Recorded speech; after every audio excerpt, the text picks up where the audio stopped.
বন্ধুরা, এটা কেউ চিচিঙ্গা বলে, কেউ হুপা বলে, কেমন? তাই চিচিঙ্গা ভাজা আমি করব, তোমরা প্রথম থেকে দেখতে থাকবে। কিছুটা আমি পরিষ্কার করে কুটেছি, কেমন খুব সুন্দর লাগছে দেখতে। আর এটা আমি কুটবো, তোমরা একটু ধৈর্য ধরে দেখবে, কেমন? আমি এবার কুটবো। এই দেখো, চিচিঙ্গাগুলো একদম ঝিরিঝিরি করে কেটেছি, ভালো করে ধুয়েছি। এবার যে সরপুটিয়ে এনেছিলাম, কতগুলো ডিম বেরিয়েছে, তো সরপুটির ডিম দিয়ে আমি চিচিঙ্গা ভাজা করব, কেমন?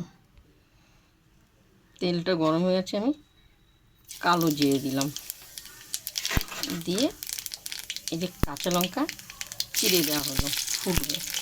এই ডিমগুলো আমি তেলে দিয়ে দিলাম,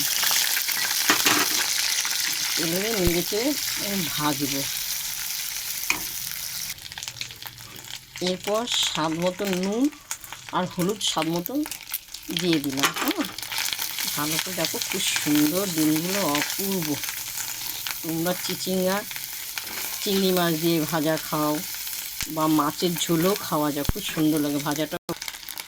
এরপর আমি সব চিচিঙ্গাগুলো দিয়ে দেবো, লাল লাল হয়ে গেছে ডিম ভাজাগুলো, কেমন? আস্তে আস্তে আস্তে আমি নাড়বো, খুব সুন্দর করে নাড়বো, নেড়ে নিচেরটা উপরে তুলে ভালো লাগবে। 10-15 মিনিট একটু ঢাকা থাকবে, হ্যাঁ। এদিকে দেখবেন খুব সুন্দর লাগবে খেতে। দেখি ঢাকনাটা তুললাম, দেখেছো কত জল বেরিয়ে গেছে, কেমন?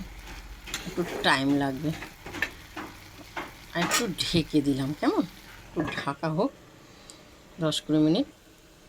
এবার ঢাকনাটা তুললাম, 10-15 মিনিট দেখো মজে গেছে। এবার স্বাদ মতন একটু চিনি দিয়ে দিলাম, চিনিটা দিলে আর একটু ভালো মজে যাবে, কেমন? হয়ে যাবে, লাল লাল করে ভাজবো, দেখতে খুব সুন্দর, খেতেও ভালো লাগে। আমার ভাজা হয়ে গেছে, এরপর আমি নামাবো। দেখতে পেয়েছো, কিচ্ছু মশলা দেওয়া হয়নি, কালো জিরে কাঁচা লঙ্কা চিড়ে দেওয়া হয়েছে, হ্যাঁ। এরপর আমি নামাবো। প্রথম থেকে লাস্ট তোমাদেরকে দেখিয়েছি, সরপুটির ডিম দিয়ে আমি চিচিঙ্গা ভাজা করেছি, দেখতে পাচ্ছ খুব সুন্দর। চিচিঙ্গা ভাজা অনেকে চিংড়ি মাছ দিয়ে করে, প্রত্যেকেই করে, আর লম্বা লম্বা করে মাছের ঝোলেও খায়। আমি কিন্তু ডিম দিয়ে করেছি। তোমাদের যদি ভালো লাগে তোমরা আমাকে লাইক দিও, শেয়ার করো, কমেন্ট করে জানাবে। অসাধারণ দেখতে হয়েছে, খুব সুন্দর। দেখো ডিমগুলো খুব সুন্দর হয়েছে।